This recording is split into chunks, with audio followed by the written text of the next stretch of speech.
Assalamualaikum warahmatullahi wabarakatuh. Alhamdulillahirabbil alamin. Kita ucapkan kepada Allah Subhanahu wa taala. Allahumma shalli ala sayyidina Muhammad wa ala ali sayyidina Muhammad. Kita ucapkan ke ruh Nabi besar Muhammad sallallahu alaihi wasallam. Semoga kita nanti mendapatkan syafaatnya. Saat ini kita masih membaca bab adab membaca Al-Quran.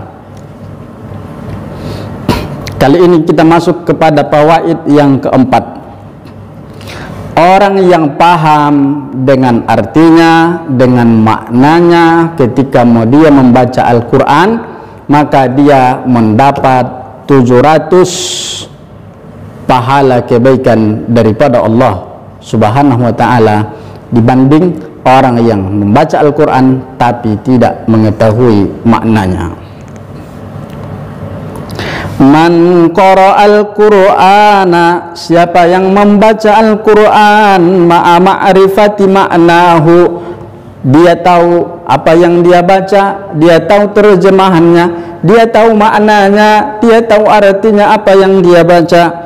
Kana lahu bikulli harfin 700 hasanah, maka dia akan mendapatkan 700 pahala kebaikan, maka dia akan mendapatkan 700 kali lipat pahala.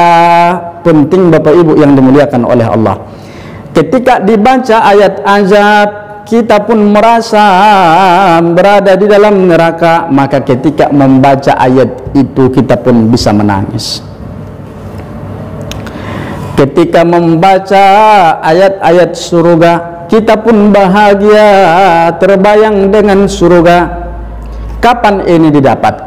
Ketika kita paham dengan Al-Quran.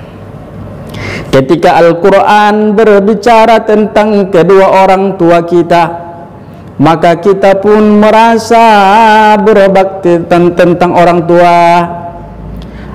Ketika Al-Quran berbicara tentang hukum, maka kita pun hati-hati tidak melanggar hukum. Ketika Al-Quran berbicara tentang anak, maka mengambil iktibar daripada Al-Quran tadi. Kapan ini terjadi? Ketika kita paham dengan arti Al-Quran, paham dengan artinya. Oleh karena itu, di dalam makalah yang kelima,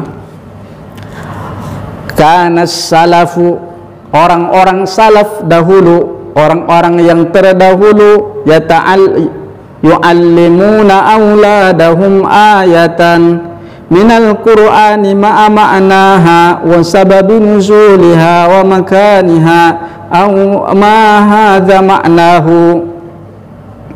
Orang-orang salaf dulu, mereka selalu mengajarkan satu ayat Al-Quran untuk anak-anaknya. Ingat, satu ayat Al-Quran daripada anak-anaknya. Tapi satu ayat ini Bapak Ibu yang dimuliakan oleh Allah beserta artinya. Satu ayat yang mereka ajarkan tapi beserta artinya, dan juga sebab turun ayat disebut asbabun nuzulnya, dan di mana ayat itu diturunkan dan kepada siapa ayat itu diturunkan. Ini hebatnya orang-orang dulu.